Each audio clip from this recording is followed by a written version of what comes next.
Powerful words, that song, wasn't it? Very powerful. And the title this morning is The God Who Sees.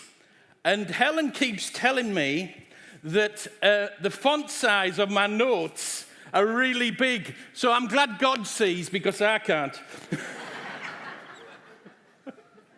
But anyway, we're going to look at a passage in Genesis chapter 16. And I'm going to tell a little bit of a backstory from this passage. Abraham and his wife Sarah are unable to conceive. So Hagar, their slave girl, is coerced into being a surrogate mother for them. A difficult situation gets worse when Sarah starts to mistreat her during the pregnancy. And so Hagar runs away into the desert. So, I know we've got a PowerPoint coming up. Hagar has a divine encounter. Verse 7. The angel of the Lord found Hagar near a spring in the desert. It was the spring that is beside the road to Shur.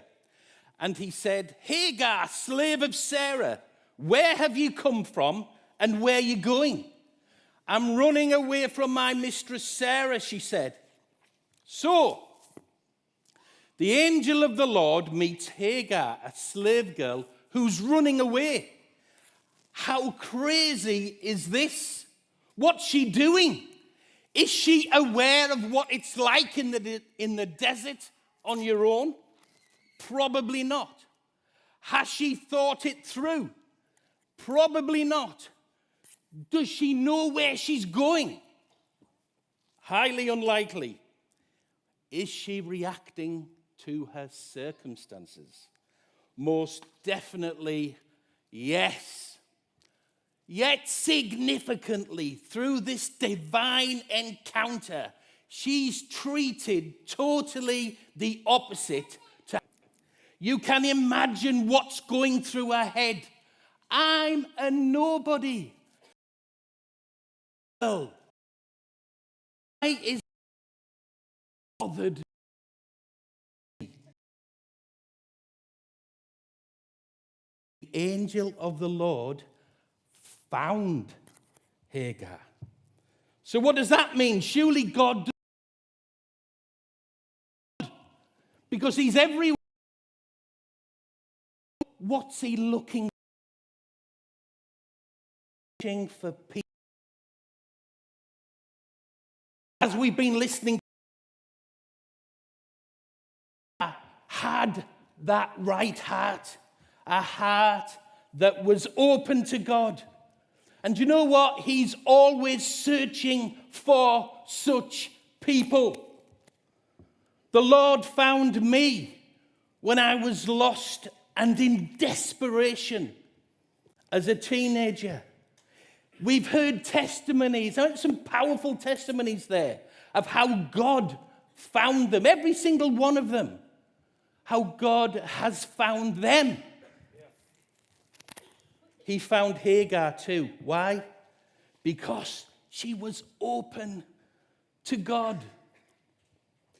So back to our passage on the PowerPoint. So Hagar is asked two questions, two significant questions. Where have you come from and where are you going? These questions are significant. The first one, where have you come from?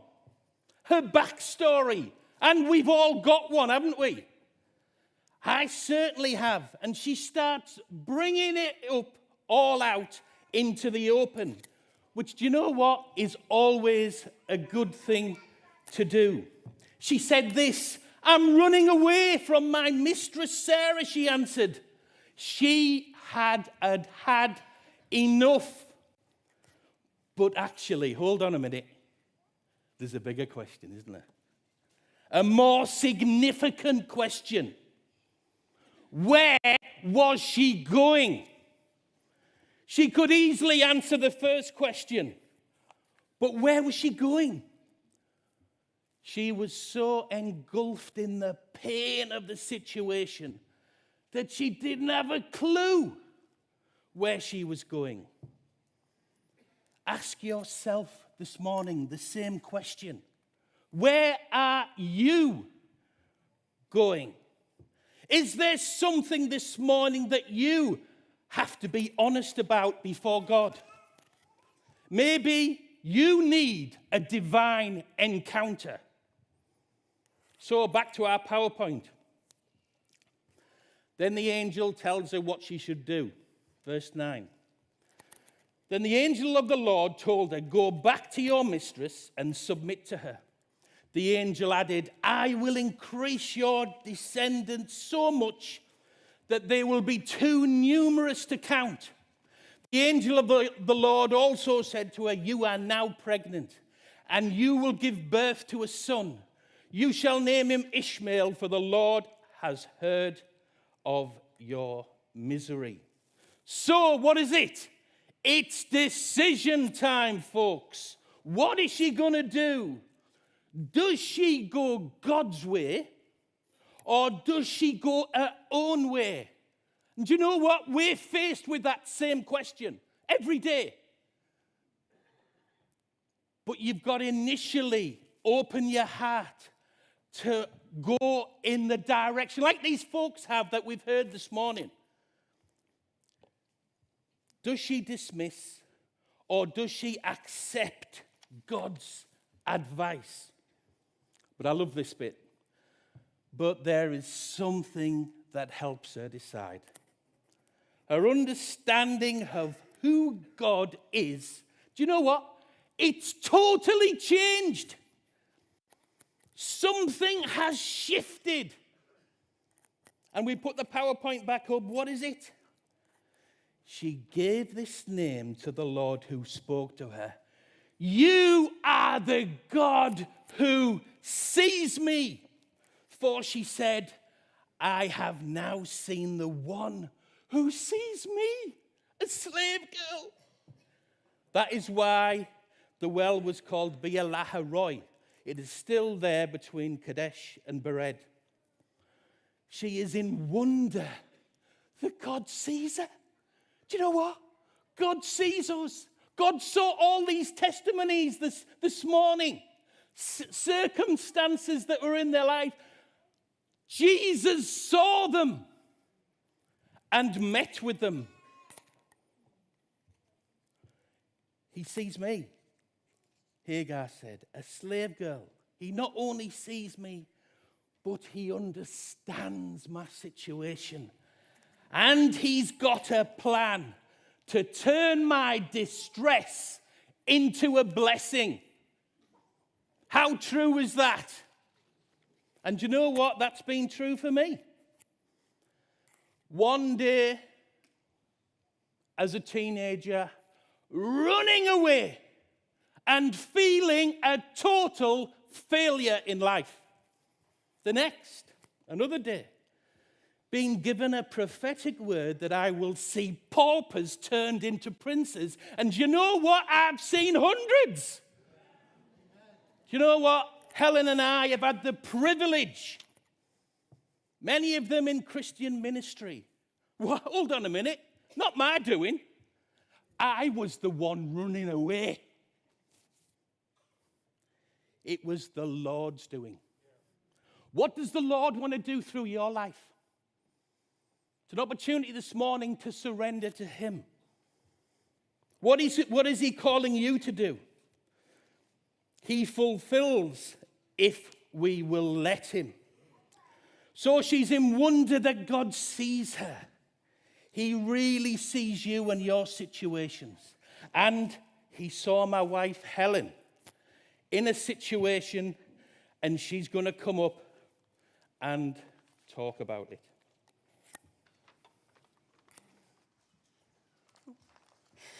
When I was younger, I didn't feel particularly important to anybody. Didn't feel that anybody ever really saw me. Didn't really feel particularly loved by my parents. And I suffered from eating disorders for over 10 years. I was always desperate to lose weight. And every time I'd eat something, I would make myself sick. I hated what I was doing, but I also hated my physical appearance.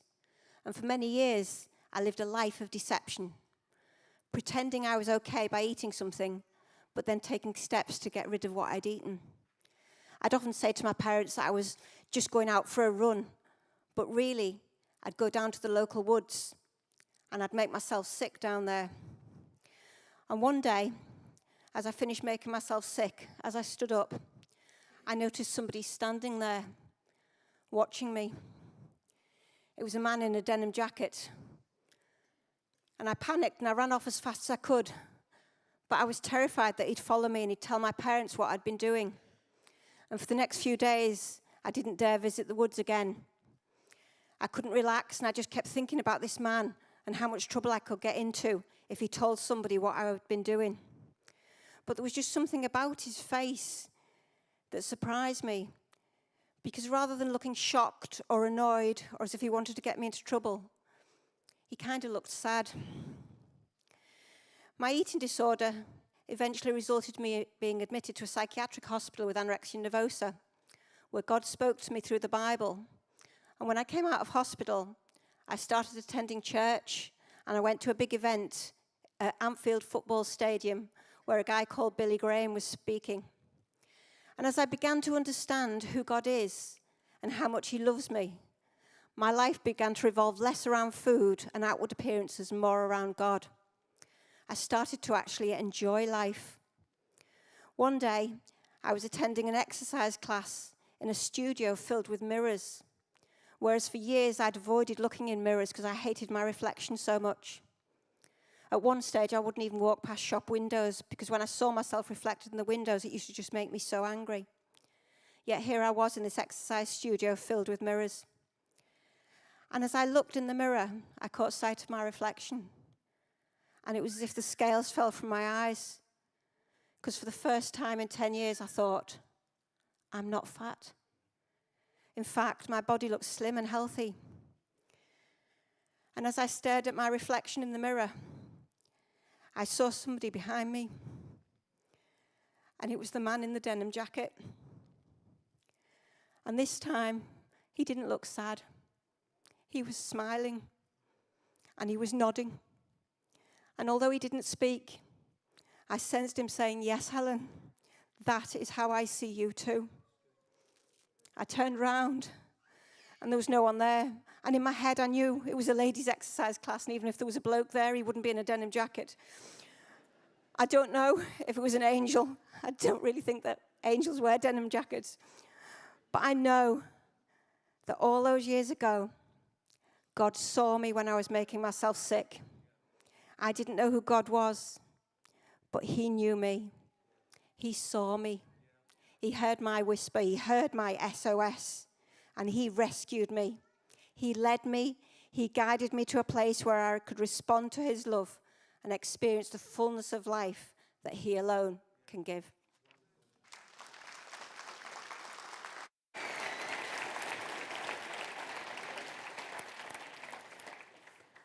God saw Helen in her desperate situation, and he sees you, whatever situation you feel in this morning. Nicky Gumbaloo put the Alpha course together, and we'll be running one soon in the next few weeks. He said this: "This is the first time that God is called El Roi." That's the Hebrew translation for the God who sees. It is easy to feel that you have been forgotten by God, particularly at moments when, like Hagar, you feel unjustly treated. But knowing God is the God who sees can help you to live by faith. God is a God who finds you in the midst of the wilderness and sees you. Hagar's perception of the whole situation has completely changed. Like these folks, their perception of situations in their life will have completely changed. What about you this morning? He is the God who sees. And if the band want to start coming back up. I wish I was like a fly on the wall. Can you imagine the scene when she goes back to her village, her people, and she says, "You'll never guess who I bumped into." So, in conclusion, there's a pattern here for Hagar. Firstly, he finds Hagar, a young slave girl, running away. Secondly, he sees Hagar. He sees the pain, and he draws it all out. And thirdly, he leads Hagar. He leads Hagar by speaking into her life and showing her the way forward. So, he finds, he sees, he leads. He finds us, he sees us, he leads us. And he can do that for you this morning. He found me when I give my life to him at the same time as Helen. Terry and Anna sat here as well at Roker Park in Sunderland, just a couple of weeks after Helen in Liverpool. We went forward and give our lives to Jesus. He found us. He sees me with all my faults and struggles, and he restores me. And thirdly, he leads me every day into the purposes for my life. This morning, do you need finding?